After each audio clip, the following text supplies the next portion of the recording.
Donc, bienvenue à tous, merci aux intervenants et puis également aux représentants nationaux, départementaux d'un certain nombre d'associations. Alors simplement, avec Marie-Laurence Maître, qui est maire adjoint à la culture au centre social, on est présent pour cette conférence ou ce colloque, tout simplement parce qu'on travaille beaucoup avec Alcool Assistance. Et pour une simple et bonne raison, c'est que les problématiques liées à l'alcool sur le territoire, sur d'autres aussi, mais sur le territoire, sont extrêmement importantes et évidemment, en tant que pouvoir public, ça nous interpelle et on a envie de coagir, même si on n'a pas de compétences en matière de santé, de coagir souvent sur les questions de prévention, aux côtés des acteurs qui sont investis pour permettre d'améliorer les choses, aussi parfois de redonner des conseils sur de la prise en charge et s'intéresser tout simplement à ces questions qui sont des questions très lourdes et jamais faciles à régler. Là aussi, vous êtes dans un domaine où eh bien, ça demande beaucoup de travail et d'investissement quand on est dans l'accompagnement, et je pense notamment à l'accompagnement des malades, avec des résultats, pas toujours. Ça fait partie aussi de cette maladie qui est la maladie alcoolique.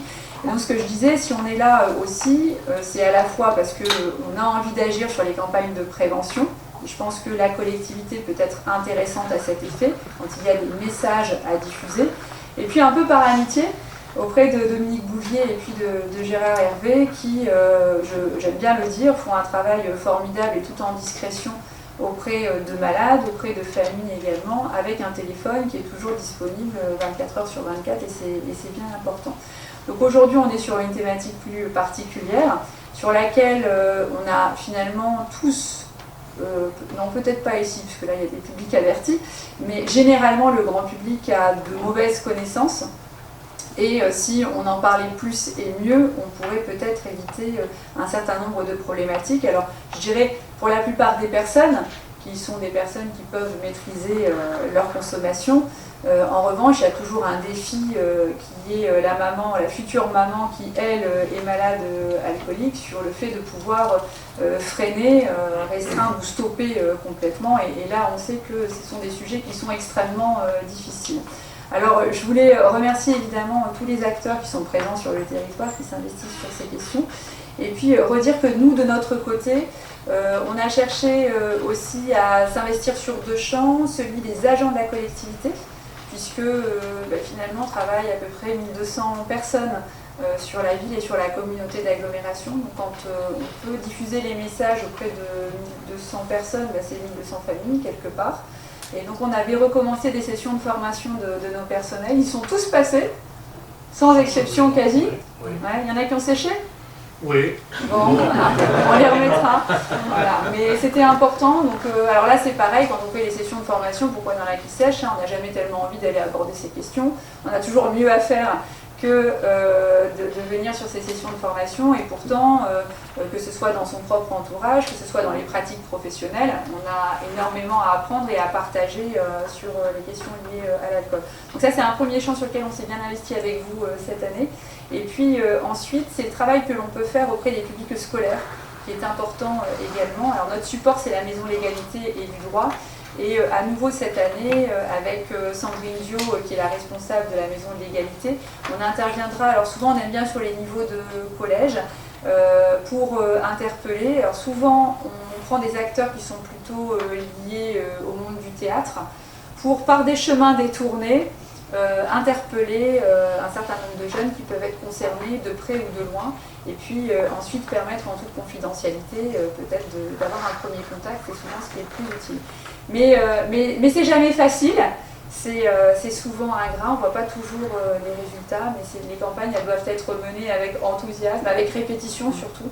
Je crois que plus on sera présent souvent, plus ça rentrera aussi dans la tête, et toutes les personnes qui auront pu avoir accès à l'information, changer leurs pratiques ou accompagner d'autres, eh bien ce sera toujours ça de gagner.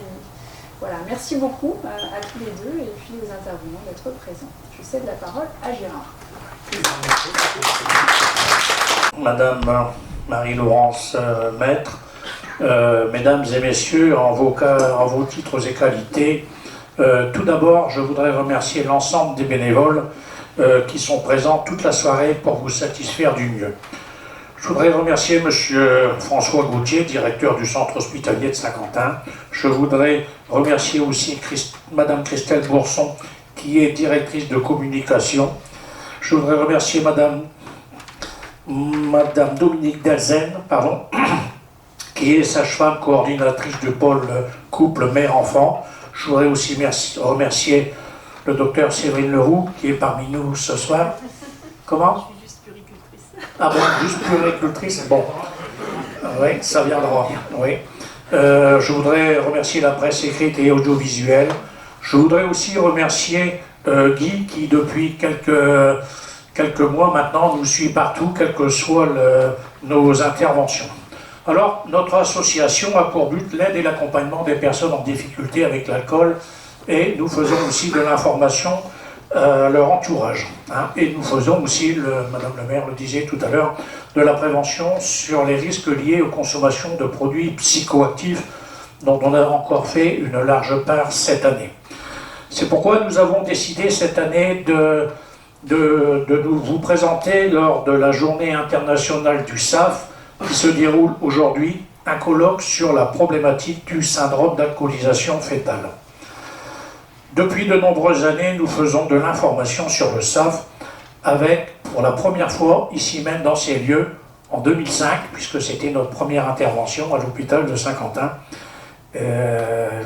parfois sur la braderie ou dans les administrations comme la sécurité sociale, comme aux allocations familiales. Nous en faisons aussi à l'accueil de l'hôpital. On en fait aussi dans les halls des centres sociaux. Puis, l'année dernière, lors du pique-nique associatif, c'est plus fort que nous, comme ça tombait le 9 septembre, on en a profité aussi pour faire du SAF, comme on dit. Et ça, depuis 2004, l'année où notre association a rencontré le docteur Maurice Tritan. Maurice Tritan, à qui je dois beaucoup, car dans la connaissance de la problématique, pour m'avoir formé, mais surtout pour m'avoir donné envie de passer le message au maximum.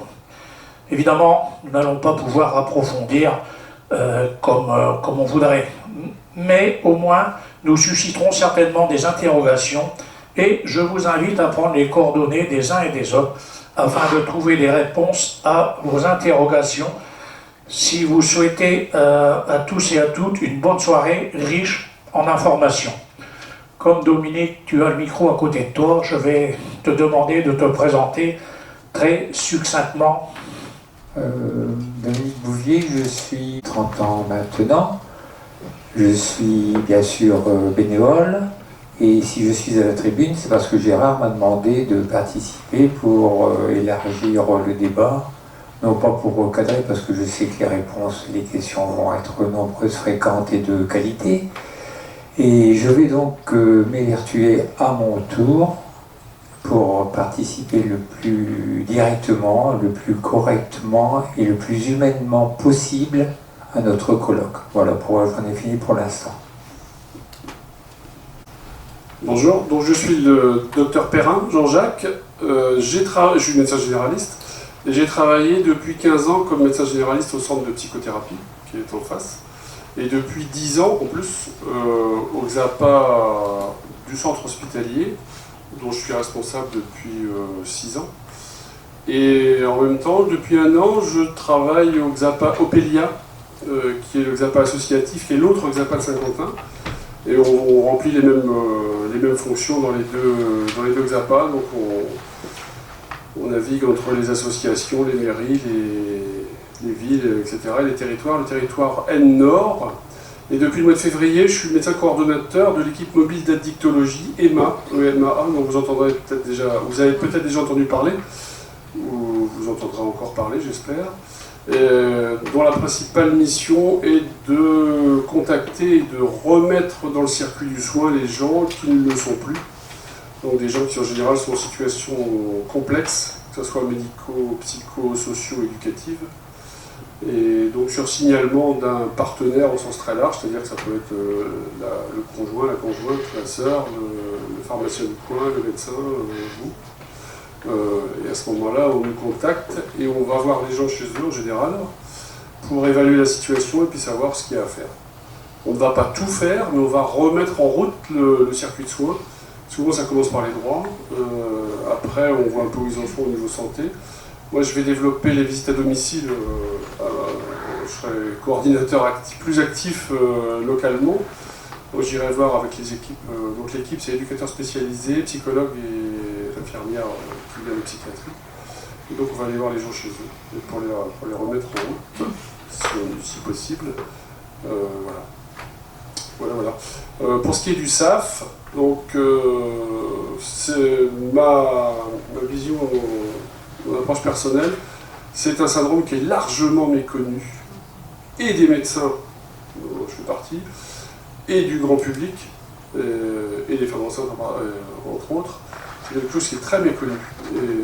J'ai été un peu sensibilisé au SAF par le docteur Hélène d'Ambreville, qui a travaillé avec moi pendant 2 ans, 2 ans et demi au XAPA de l'hôpital, qui maintenant est au Cateau, et qui avait beaucoup insisté sur ce syndrome, qui nous a bien ouvert l'horizon à ce sujet. Et c'est une grande préoccupation, et souvent les diagnostics sont faits beaucoup trop tardivement, quand il y a beaucoup de dégâts qui sont déjà faits. Et le SAF, dans mon approche, il faut le réintégrer dans la prise de toxiques aux sources très larges. L'alcool en fait partie, grandement. Mais il faut réintégrer ça dans tout le système de l'addictologie, en fait, et la prise en charge est à peu près la même, avec une vision la plus humaine possible, la plus proche possible des gens, en créant du lien. Un lien dans lequel on met quelque chose, si possible, de thérapeutique, mais ce sont des gens qui n'ont plus de lien, qui sont coupés d'eux. Et on va restaurer du lien avec tous. Le lien n'est pas purement médical ou paramédical. Il va se faire avec le réseau de périnatalité, avec les maternités, avec les pharmaciens, etc. Avec les médecins généralistes, avec les assistants sociaux, avec tous les gens qui sont partie prenante. Et ces liens, on espère que ça va se développer de plus en plus. Parce qu'on va sortir de notre splendide isolement dans notre beau bureau, avec secrétaire, rendez-vous et heures obligatoires, sinon ça ne va pas. Donc c'est plus du tout ça. Il faut ça, parce qu'il y a quand même une majorité de personnes qui vont fonctionner encore comme ça, mais il faut en plus élargir notre vision et notre action sur le terrain et aller au contact des gens. Parce que les gens qui ne bougeront plus, ils n'ont pas le permis, etc. Voilà, merci, à tout à l'heure. Bonsoir, donc Nadège Lequeux, je suis chargée de prévention au sein de l'association ANPA, Association nationale de prévention en alcoolologie et addictologie. Je suis là ce soir pour vous présenter le programme que nous développons au niveau de la région, financé par l'Agence régionale de santé, qui s'intitule Périnatalité, addiction et petite enfance. Donc c'est un programme qui s'adresse aux professionnels de santé, sociaux, médico-sociaux, paramédicaux, etc. La mission de l'ANPA est de travailler au niveau du service prévention uniquement auprès des professionnels. Par l'intermédiaire des professionnels, nous atteignons évidemment le grand public, mais notre mission première est de former, de faire monter en compétence l'ensemble des professionnels du champ paramédical, social, d'insertion professionnelle, enfin, ouais, tous les professionnels du secteur médico-social. Donc, le programme périnatalité qui est porté par l'ANPA développe 5 axes. Nous avons la formation des professionnels de maternité, des réseaux périnatalité, autour de la thématique alcool essentiellement, mais également un champ, enfin, on peut élargir notre champ d'action autour de toutes les addictions. Je parle de l'alcool essentiellement parce qu'historiquement, l'ANPA est une association qui a été plutôt spécialisée dans la prévention de l'alcoolologie. Avec l'évolution, nous avons étendu nos missions, toutes les toxicomanies et toutes les substances psychoactives. Un second axe du programme périnatalité est d'accompagner des jeunes en formation, notamment dans les IFSI, dans les IFSA, dans l'accompagnement de la mise en place d'actions de prévention, quand ces jeunes étudiants veulent également travailler sur la thématique alcool et grossesse essentiellement. Je ne vais pas forcément parler du SAF, parce que nous ne sommes pas spécialisés dans le SAF, vraiment notre champ d'action est l'alcool durant la grossesse. Comment faire appliquer le message du zéro alcool pendant la grossesse. Nous développons également une campagne régionale qui s'appelle 9 mois de bon moment, 9 mois sans alcool, que l'on peut quand même découvrir un peu dans tous les lieux, et notamment je sais que sur la maternité de Saint-Quentin, elle est très bien relayée. Voilà, merci. Bonsoir à tout le monde. Je suis Séverine Leroux, je suis puéricultrice référente périnatalité addiction sur la maternité de l'hôpital de Saint-Quentin. Donc, il y a maintenant 5 ans, avec l'ensemble de l'équipe, et puis on a pu développer un accompagnement de la femme enceinte en situation d'addiction, alors tout produit, mais bien sûr l'alcool également.